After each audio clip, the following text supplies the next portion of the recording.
singing by Prince Peria. হবে না পীর সাহেব আসলে পীর সাহেবের হাতে যদি তওবা করে নেয় মাফ হবে না মসজিদের কোণায় বসে যদি কেউ তওবা করে নেয় আল্লাহ যৌতুক নিয়েছিলাম মাফ করে দাও মাফ হবে না মসজিদে নয় কাবা শরীফ গিয়ে আপনি গিলাফ ধরে কাবা শরীফে গিলাফ ধরে তওবা করলেন মাফ হবে না মুসলমান। কিন্তু আপনাকে বলতে চাই এই সিস্টেমে যৌতুকের মাফি পাওয়ার রাস্তা নেই। যৌতুকের মাফি পাওয়ার রাস্তা আছে। যদি ভালো হয়ে যায় গোটা সমাজ ভালো হয়ে যাবে। যুবক যদি ইসলামিক হয়ে যায় গোটা সমাজ ইসলামিক হয়ে যাবে। আগে বলি আল্লাহ তাআলা রাসূল সাল্লাল্লাহু তাআলা আলাইহি ওয়াসাল্লামের প্রতি নাযিলকৃত এই কোরআনের মধ্যে আল্লাহ তাআলা বলছেন ইন্নাল ইনসানা লাফি খুসর, নিশ্চয়ই মানুষ আছে বড় বিপদে। বড় বিপদে মানে কি? বড় বিপদ দুনিয়াতে যে সমস্ত বিপদ আপদ আসে এগুলো হলো ছোট ছোট বিপদ, আর মরার পরে জাহান্নামের যেটা বিপদ সেটা হলো সব থেকে বড় বিপদ, নাকি ভাই? জাহান্নামের রাস্তায় জাহান্নাম এটা হলো সব থেকে বড় বিপদ।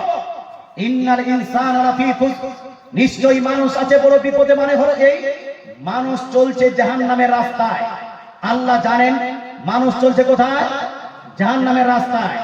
মুসলমান, তবে আল্লাহ তাআলা আগে বলছেন ইল্লাল্লাযীনা আমানু, তবে এই মানুষ যদি জাহান্নামের রাস্তা থেকে বিরত থাকতে চায়, জান্নাতের রাস্তায় যদি যেতে চায়, তাকে চারটি কাজ করতে হবে। কয়টি কাজ?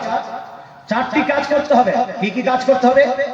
ইল্লাল্লাযীনা আমানু,